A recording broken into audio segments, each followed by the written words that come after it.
that name or title. So throughout my life, I have had to bounce back from seemingly impossible trauma and hardships, mistakes and things of that sort. Most people that you encounter have endured some form of hardship or trauma, and that usually will, cause them to have to overcome, let's say, addiction or homelessness or, suicidal ideation. But when, my story is a bit unique Mhm. in that regard because I've experienced just about everything from addiction to homelessness to rape, molestation, abandonment. I mean, domestic violence. I mean, you name it, I've experienced it and I've gone through it. So, That's and crazy. that's why I love to serve because I realized that God took me through all of that or allowed all of those things to happen to me in order for me to develop the wisdom and obtain the tools needed to help those that He would place in my life as an assignment.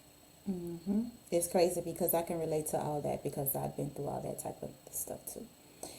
What was the most challenging setback you faced, and how did you find the strength to overcome it? Mm. It's more than one, but let me see. The most challenging, I would have to say, the more recent one was suffering the ruptured brain aneurysm. So knowing that I was literally dying and they were preparing for a funeral and thinking that I would never be able to see my children again or tell them bye, say goodbye to them because I couldn't speak at the time either. Yeah. I think was the most challenging for me because even after I survived it, I still have to live with it in my head and I'm at risk. There are disabilities that come with it. And so accepting the new me and understanding that I had to grieve the old me and accept that I would have to do things a little bit differently versus, you know, how I was used to doing it before. Right.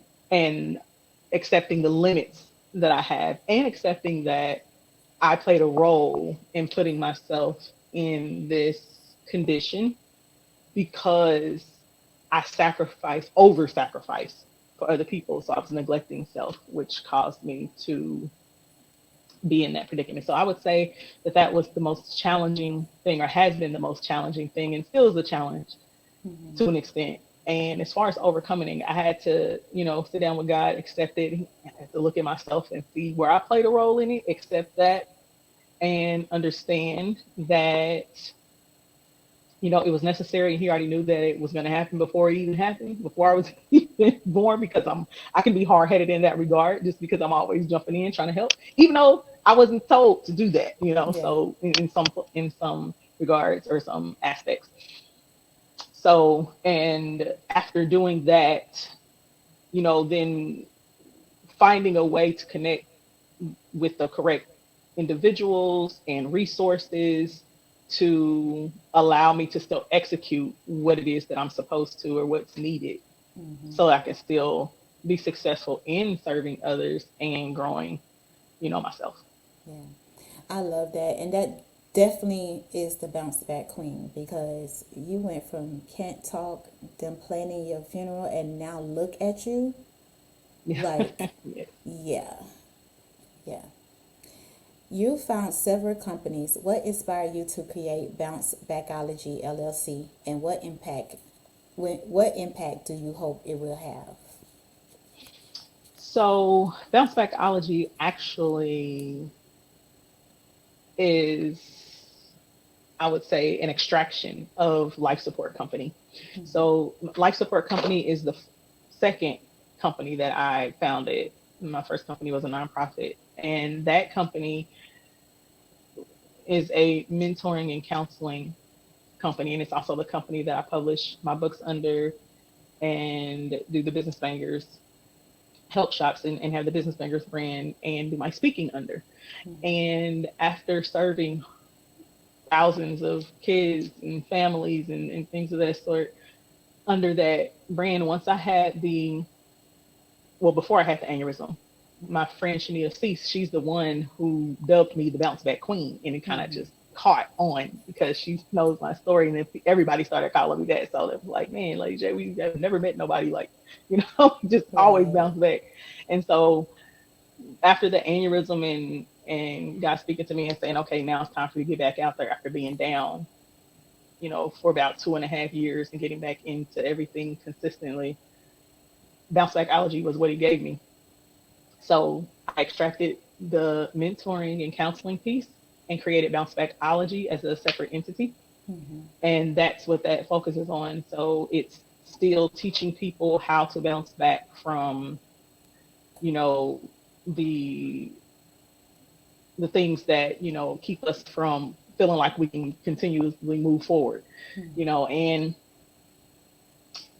as far as what I expect from that brand or what I would like to accomplish, I would say is, basically I want people to understand that complete freedom, complete liberty from all of the things and the issues and, hardships and stuff that has you stuck around is 100% possible. It's obtainable.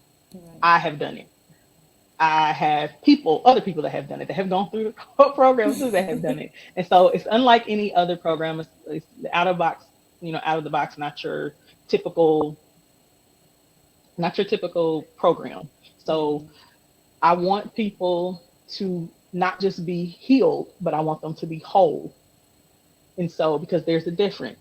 And Mm-hmm. so that's the overall goal of bounce backology. And so teaching people how to really do the work, how to go through the internal surgery in order to be successful and win in life and in business.